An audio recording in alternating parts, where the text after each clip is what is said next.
Okay, YouTubers, space detectives and paranormal police. Today we are looking at some more rover images from Mars, and particularly we are looking at this image from Sol 44 and also another one from Sol 44, which is this one here.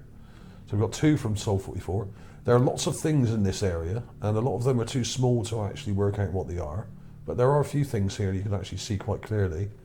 What I did is I put together a Gigapan of the area, which I've got here. I'll show you that in a second. But it's really big and it won't load up very easily. So what I'll do is I'll show you the things I found first, and then we'll go through the Gigapan and have a look round.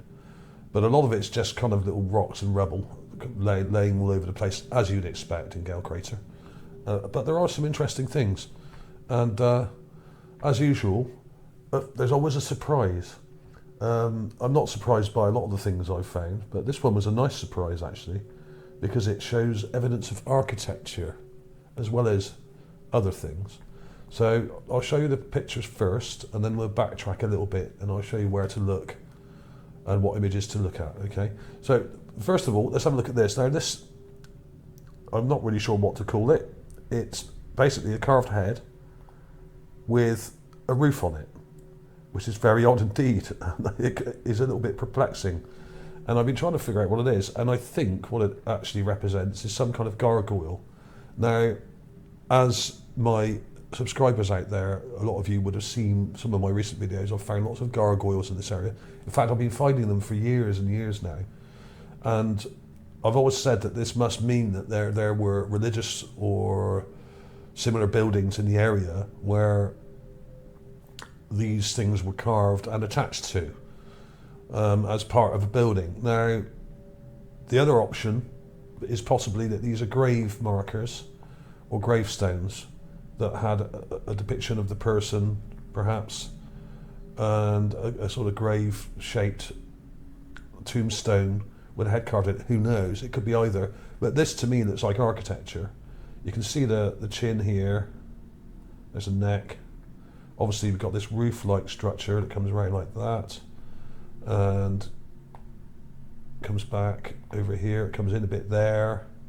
Excuse my slightly crude drawing here. And you can see the face on it, even in the raw image here. Let me zoom into the raw clip there. You can actually see two eyes and a nose and a mouth there. A bit vague, but these images are filtered. And they've got this orange puke filter over them, so that makes everything look kind of the same. You can see the other colours coming through here, even in this image. You can see the eyes. See those eyes there? One there, and one there. Pretty clear. In fact, that's what's jumped out at me straight away when I was looking through the area. And I thought, wow, what's that? And all I've done here is I've rotated it slightly to the right to straighten it out a bit, because it's kind of leaning over slightly. So this looks like a piece of architecture that was attached either to the corner of a building or on the front of a building, like perhaps a religious building, like an abbey or a church or something like that. Who knows? But it's just as likely to be part of a grave or tombstone. And this may go right down into the ground below like this, and have more structure to it coming down. Who knows? There's no way to say looking at this image just like this, but you can see, if you look real carefully, in fact what I'll do, I'll just darken that up a bit. You can see a line coming down here. Now, sand is not a solid. As I've said before, sand is semi-transparent. In fact, this is why we make glass from it, because it's basically silica. And silica is transparent. When you melt it down, it becomes even more transparent and quite clear, very clear in fact, depending on what type of sand you use, of course. Let's go really dark here and see if we can pull out something below. Yeah, there's kind of a line coming down here. I don't know if you can make that out, but that may just be a coincidence. But there seems to be some distortion in the ground below, just here, which means this may actually carry on down below the ground, and there's a thin layer of sand over the top which is showing through, the object is showing through partly. So I would suspect that this is much larger than we're actually seeing. We're only seeing the very top of it. And what it reminded me of is some of the gargoyles you see when you go to places like Paris, you go to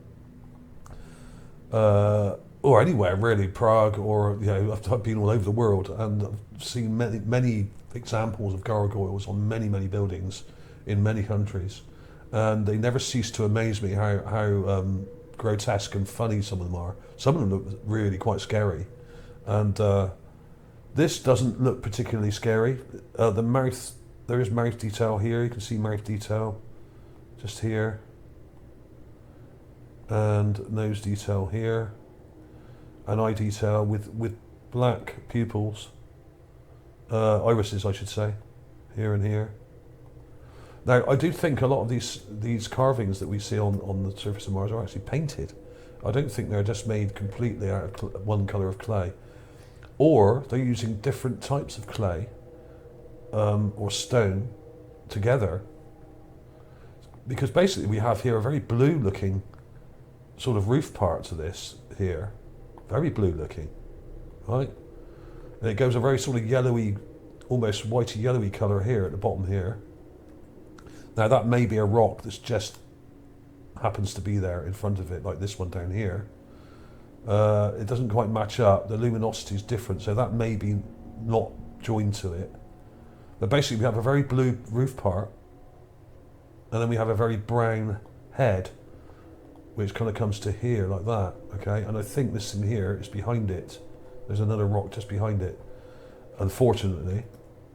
So you can actually see the different colours, so that's interesting. Now that says to me, this may be made of actual clay rather than carved. This may be moulded in clay by hand and finished once, like I've said before, the soil in Gale Crater especially, but on Mars, a lot of it is very high in sulfur and other interesting elements which make it very sticky and would actually be very easy to make things like this even without the presence of water. You can just put it under pressure and mould it together and it would stick together like glue.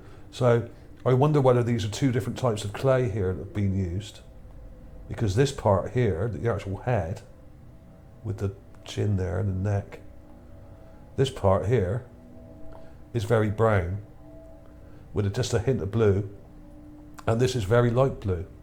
So this may represent two different types of local clay that have been used together, or this could be render, like plaster.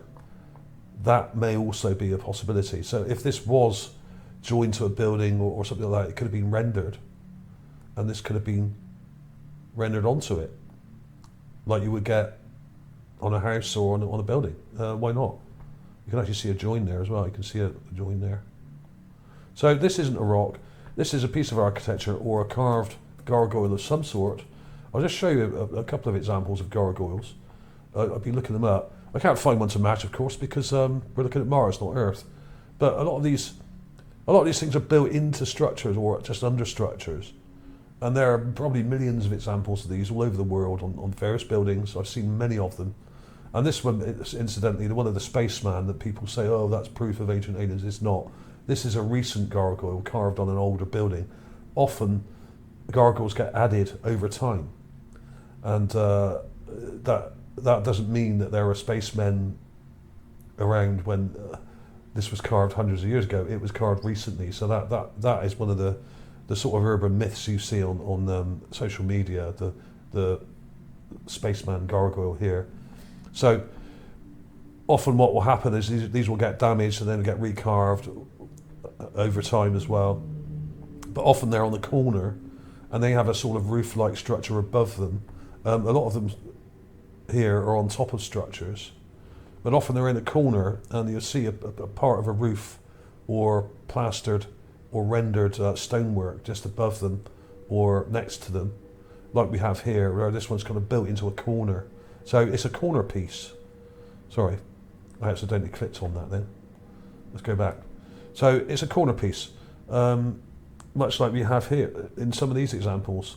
But of course these are on Earth, and they're not the same because they're representing mythical creatures and like lions and stuff like that, and mythical beasts and devils and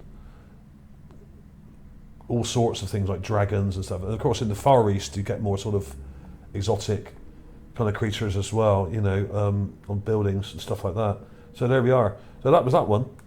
Interesting one, that.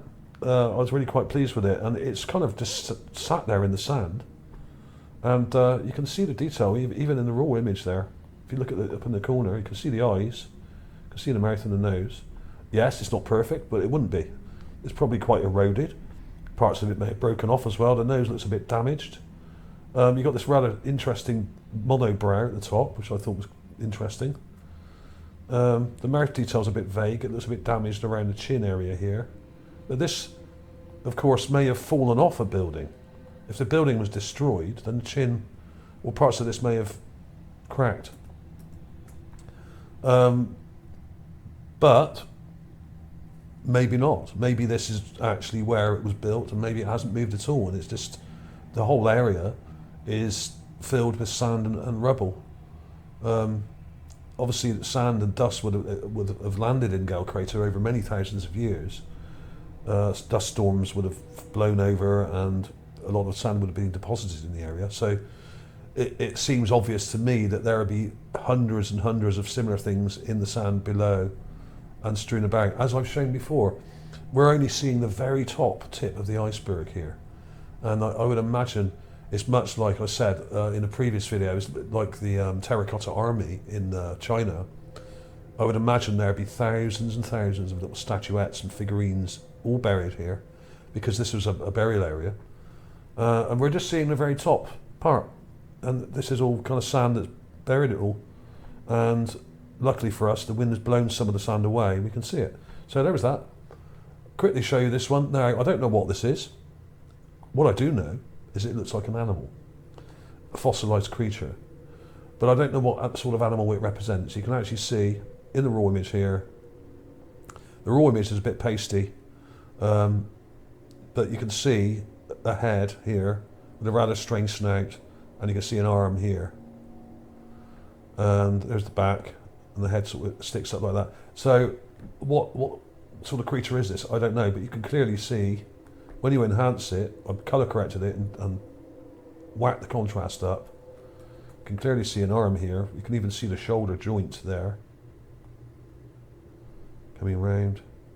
There's the arm coming round there. It's the elbow joint. And what seems to be a hand or paw here. You can't really see much finger detail, but there's a thumb or finger sticking out there. You can actually see the elbow joint here. Okay, let's get rid of that so you can see it. What I'll do, actually, I'll darken that up so that it really pops a bit. There we are. Now you can see it. You'll see that arm coming round. And that's about it. I mean, I don't know what sort of creature this is. Perhaps some of you out there might be able to help me with this one. This is yet another example of an unknown species on Mars that's fossilised, like many of them are. So there's something on the back of this thing, but it does look like a dead creature. I don't know what this represents on the back. I can see some sort of pattern there, but who knows? A lot of these things are not just one object that are fossilised together. Often you get 2 or 3 objects that are kind of stuck together. There's also something in the sand here, which is like a little wheel-shaped thing. I don't know if you can make that out, and there's something there, but it's really vague. This is right out in the open, and it's very bright. There's hardly any shadow in the image. I think it's taken around midday-ish. So we've got no shadows to really give it any form. As you can see here, there's a very small shadow under this kind of pebble here. Just comes to there. So this is probably taken around midday sort of time. And that's the worst time, really, to see a lot of things. It's better a little bit later in the afternoon when the shadows are a little bit longer, and then you get slightly better outlines and shapes showing, because it actually gives you more contrast in the image. So, but you can see that there were 2 eyes on this thing, just one here and one here. And we got this very odd looking snout area. Now, this may also be something in front of it, like that. This is really, really odd. I can't really work out what's going on, but to me, that's what it looks like. This looks like a head coming right up here, slightly cone-headed sort of shape, mole-like creature, whatever it is. The back sort of comes like that. There's the belly. You can see what look a bit like rib details here, just there. And there's some sort of detail here, but I can't quite work out what it is. Muscle detail or something.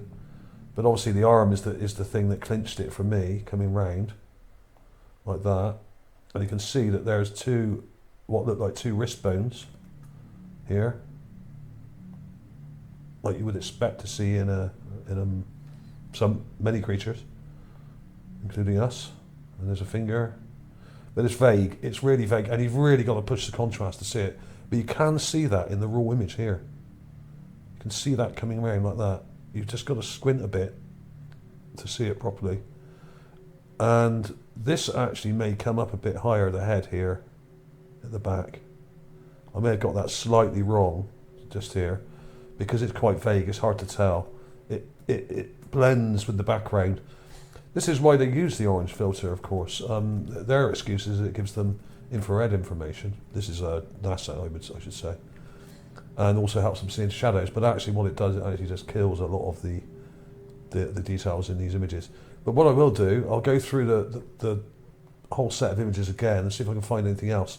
There are some weird things, but most of them are very, very pale and pasty looking. You've really got to crank loads of contrast in there to see them, as is often the case with these, unfortunately.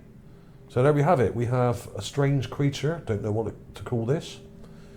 Comment below if you've got any ideas what that could be. It looks a bit like a mole to me, or some kind of weird thing. Who knows? It could be almost anything. And then we have the architectural piece of gargoyle carving or sculpture here, which was probably attached either to a grave or a religious building. That may have just been right here. Who knows? There are lots of buttes around here that look like ruined, very, very ancient ruined buildings. But this is out in the open. I'll quickly show you the Gigapan just to give you a quick idea of what it looks like. But this may take a second to load up. Now what I did, I made smaller ones of the area because a lot of them were so big, these Gigapans I did, that they wouldn't load up. And here's that strange creature thing, just here. If it'll let me zoom in, you can see the arm sticking down there, just there.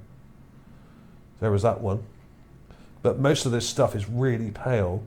It's right out in the open, and it's sort of midday sort of photograph. And you can't really see anything until you add contrast to the image. So that's what you have to do. So I really recommend this set, that you download these, or at least download some of them. You can flick through them on the website quite easily, and just flick through them and enlarge them. You don't have to download them all. You can just look through them like this, and then download the ones you like. But there's that one there. You can see the Rover tracks here, so we've actually got measurement here. So these are 20 inches across.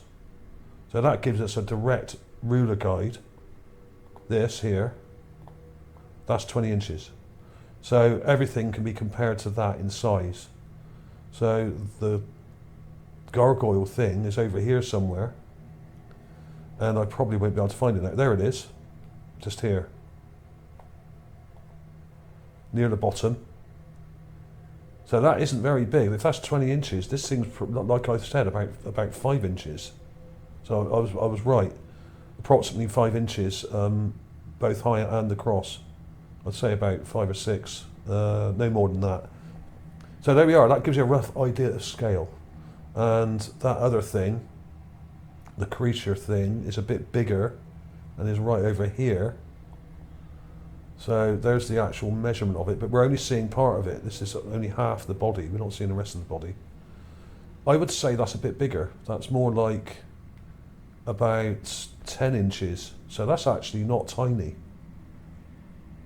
And it's a bit further away, but it's actually about half the width of that track. So this is not that small. So this thing is about 10 inches wide or long, where I've drawn that line there. That's about 10 inches. So that's cool. So it's actually nice to have a ruler guide for once. Do check out my playlists on my channel. Loads and loads of playlists here. Do check out my backup channel, Space Detective 1. I've got new videos on there as well, not just old ones. So check that out. There's a direct link here on my main channel. You can just press on that and it'll take you to it. So check that out. Check out some of the past videos that I've done. Loads and loads of examples of statuettes and figurines and carvings. Even this one was sent in by Chris Kavanagh. This jug or piss pot, some people have called it. Unbelievable. It's got a clear handle on the side of it. Absolutely amazing. So do come along and check out my other channel and some of these older finds. Hundreds more where these were found. Hundreds and hundreds of these things. In fact, I found so many carvings and figurines and things like this now, I've actually lost count. It's over 100, and there's over 100 skulls as well, and things like that. So, and all manner of creatures, including birds, reptiles, and even dinosaur remains and stuff like that. And there are even vehicles and things like that in the area as well. Some of these are quite large, but most of them are not. These are all approximately about 1/3 human size, a lot of them, as many of the skulls are, but not all of them. So thanks for watching, everybody. I'll see you soon.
It's a mystery, and I don't like mysteries.